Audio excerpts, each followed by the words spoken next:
There's no charge for this electricity. In this video, I'll show you how I made a 40-watt electrical generator from these common household items.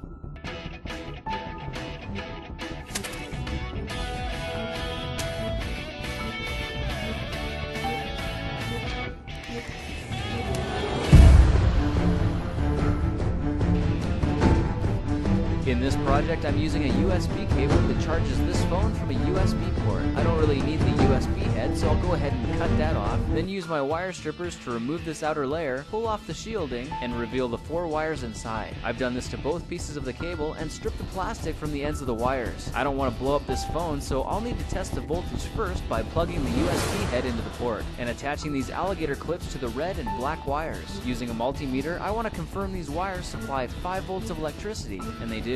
I can measure the current draw by connecting the cable, the phone, and the multimeter in series. The circuit is completed when these wires touch and the phone lights up to prove it. This little black plug symbol shows that it's charging, and it only appears when the phone gets around 5 volts. It looks like the current flowing into the battery is about 72 microamps, so my generator will have to produce at least that. Okay, I'm ready to make a phone charger. I have a cordless drill I think I can convert into an electrical generator by running it backwards. I'll remove the bit, take the battery out, and looking up into the handle you can see the 2 terminals where the battery would connect. For testing, I'll attach alligator clips to both of them and then connect the leads to my multimeter. When I pull the trigger and twist the rotating end of the drill, I'm generating around 5 volts, and that's what I need. To make this into a usable cell phone charger, I rounded up a piece of scrap 2x4, a wooden fork, a ball of yarn, a mixing beater, a roll of tape, and some aluminum foil. The first thing I need to do is secure the trigger in the on position, so I'll use plenty of yarn to do that. Then I'll fasten the drill to the 2x4 with as many wraps as it takes to hold it tight. The mixing beater gets inserted into the drill chuck,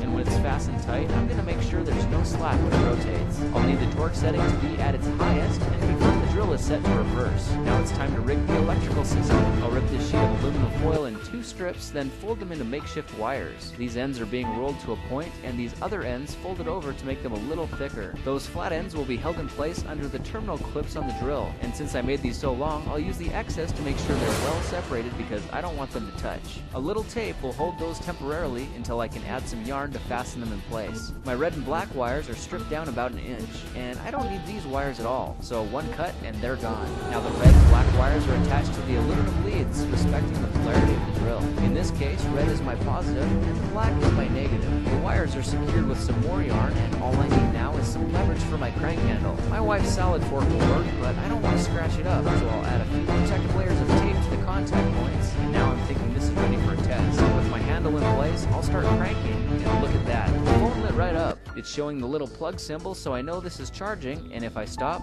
the symbol goes away. It looks like it's working great, so I'm going to take this inside and clamp it down to a table for better leverage. The crank handle gets inserted and the system is powered up. The charging symbol is flashing, which means I need to crank just a little bit faster for stable power. And there it is. I'm cranking this at about 100 RPM to develop the 5 volts this phone needs to charge. If I crank slower, the phone won't power up, and if I crank too fast, I risk damaging it. Just for the challenge, I'm going to see how long it takes to recharge this battery from its completely discharged condition. It seems to be taking quite a while, but when I think about it, it takes quite a while even when it's plugged in with the charger. I'm coming up on 3 hours, and I just saw the charging symbol flash off. That means this battery isn't accepting any more charge. It's done. I can disconnect the charger cable, and this phone is fully ready to go. If this electrical generator will charge a phone, I'm wondering if it will recharge a battery. I've added metal magnets to the ends of a rechargeable AA battery so that my alligator clips will attach easily. By attaching the same wire to both ends, I'm draining the charge as quickly as possible, and I can feel the battery getting hot. This battery is completely dead now, so to revive it, I'm adding these lead wires in parallel with the system and connecting them to their respective terminals. It takes about 15 minutes of cranking, and it's harder to turn the handle this time because I'm pushing a larger electrical current into the battery. Alright, it's done, and a quick test on the meter shows that the battery is fully charged. Well, that was educational. I also tried hooking up an incandescent flashlight bulb and got it to fully illuminate. A white LED was also tested, and it was so bright it actually hurt my eyes to watch.